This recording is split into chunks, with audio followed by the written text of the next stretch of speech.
Hello दोस्तों, मैं सच बताऊं इस देश का कुछ नहीं हो सकता क्योंकि देश का कुछ होने के लिए यहाँ की युवा का सेटिस्फैक्शन होना बहुत ज़रूरी है। अगर युवा खुश नहीं होंगे, अगर युवा को रोजगार नहीं मिलेगा तो युवा ना जाने क्या से क्या कर सकता है। सीधी तौर पे अगर किसी भी इंसान को एम्प्लॉय नहीं मिलता है, अगर वो अनएम्प्लॉयड रहता है ना, उसके दिमाग में अलग अलग तरीके से बहुत सारी चीज़ें उसके थॉट्स में आने लगते हैं। यहाँ तक कि वो क्राइम करने के बारे में तक सोच सकता है, कुछ अलग से डिफरेंट लेवल की प्लानिंग तक वो कर सकता है। दोस्तों, एक तरह से हम टेक्नोलॉजी के तौर पे तो हम अपने आप को दुनिया में ये बताना चाह रहे हैं कि हम बहुत आगे हो रहे हैं, राइट। अगर हम इंटरनेट यूजर की अगर हम बात करें तो शायद हम चाइना के बाद हमारा ही स्थान है पूरी दुनिया में। लेकिन अगर हम अपनी सिस्टम की बात करें, सिस्टम में अपने वर्क को सिंप्लीफाई करने की बात करें तो वहां हम फेल्ड हो जाते हैं। फेल्ड क्यों? एक माइनर सी मिस्टेक के कारण। दोस्तों, आपने बहुत बार देखा होगा कि एसएससी सीजीएल, एसएससी मतलब स्टाफ सिलेक्शन कमीशन, अगर आप स्टाफ सिलेक्शन कमीशन जो केंद्र सरकार के द्वारा है ना नियुक्त करने जाने वाली एक संस्था है, अगर आप एसएससी के एग्जाम देते हैं तो आईएएस तो नहीं लेकिन आप मिनी आईएएस ऑफिसर जरूर बन सकते हैं। अगर आप इनकम टैक्स लगते हैं तो रिटायरमेंट तक आप आईआरएस ऑफिसर्स बन सकते हैं। तो ऐसे बहुत सारी जॉब हैं जैसे सीबीआई वगैरह। मोस्ट इंपॉर्टेंट, अगर यूपीएससी के बाद अगर कोई प्रतिष्ठित अगर जॉब देने वाली अगर संस्था है, प्रतिष्ठित अगर एग्जाम है, तो मैं मानता हूं कि ये एसएससी है। कई सारे युवा, ना जाने कितने लाखों युवा जो अपनी जिंदगी में एक आस लगाए बैठे हुए हैं, उन्हें यह लगता है कि मैं इस बार नौकरी पा जाऊंगा, मुझे कुछ रोजगार मिलेगा। खास तौर पे उन लोगों के लिए जो इसके लिए दिन रात मेहनत कर रहे हैं।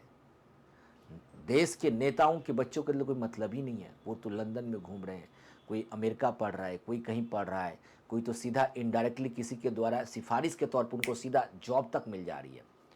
इन चीज़ों को देखते हुए दोस्तों, जरूर आपका गुस्सा नाइज है। एसएससी सीजीएल 2025 का एग्ज़ाम एक दिन पहले कैंसिल कर दिया गया। चाहे वो एग्ज़ाम दिल्ली में हो रहा हो, चाहे गुड़गांव में हो रहा हो, चाहे वो एग्ज़ाम जम्मू कश्मीर में हो रहा है, चाहे वो एग्ज़ाम झारखंड में हो रहा हो। बहुत सारे स्टेट में यहाँ के एग्ज़ाम, एसएससी सीजीएल का एग्ज़ाम एक दिन पहले कैंसिल कर दिया गया। अगर एग्ज़ाम ही कैंसिल करना था तो मेरा आपसे एक क्वेश्चन है कि बिहार पब्लिक सर्विस कमीशन का भी कल एग्ज़ाम था, आप उसको क्यों नहीं कैंसिल किया? उसको भी कभी और ले लेते, उसको भी तो कैंसिल कर सकते थे, क्योंकि वहाँ एक राज्य से जुड़ा हुआ बच्चा था, यहाँ बहुत सारे स्टेट से जुड़े हुए बच्चे थे। उनका भविष्य की बात, मैं बीपीएससी के खिलाफ नहीं बोल रहा, मैं बीपीएससी प्रिपरेशन के करने वाले बच्चों के खिलाफ नहीं बोल रहा, है ना। मैंने एसएससी के साइट पे चेक किया तो एसएससी के साइट पे बड़े खुशी खुशी तौर पे एकदम हाथ का सिंबल दे करके तुम हमें डरा रहे हो, तुम हमें दिखा रहे हो कि देख ले एग्जाम नोटिस, नोटिस मैं दे रहा हूँ एग्जाम कैंसिलेशन का, सीजीएल 2025।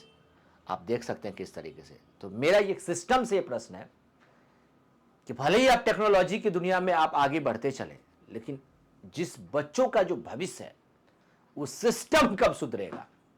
अब मुझे सही में रियलाइजेशन हो रहा है कि जो आप लोगों ने आंदोलन किया था, जिसमें कई सारे एजुकेटर, चाहे आदित्य रंजन हो, चाहे जो भी हो, मैं जानता नहीं ज़्यादा बच्चों को, ज़्यादा एजुकेटर्स को, जो आप लोगों ने अपनी जो आवाज़ उठाया था बिल्कुल सही उठाया था। एक बार फिर से मैं चाहता हूँ कि सिस्टम से आवाज़ ज़ोर से उठानी चाहिए, इसके रिलेटेड ट्विटर पे ट्रेंड करनी चाहिए।